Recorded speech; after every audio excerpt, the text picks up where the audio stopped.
సేవకుల దగ్గర కాదండి, మనుషుల దగ్గర కాదు, సేవకుల దగ్గర, దేవుని దగ్గర మారు మనసు కలిగి ఉండాలి.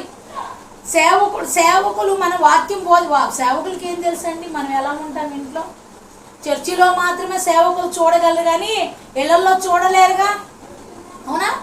ఇళ్లలో ఎలా ఉంటామనేది ఎవరు చూస్తారు?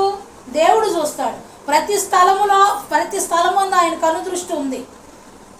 ఇప్పుడు సేవకుల దగ్గర చాలా మంది చాలా భక్తిగా వినయంగా నటిస్తారు. అదే భక్తి కుటుంబంలో తల్లిదండ్రుల దగ్గర ఉండదు, అదే ప్రేమ తల్లిదండ్రుల దగ్గర ఉండదు.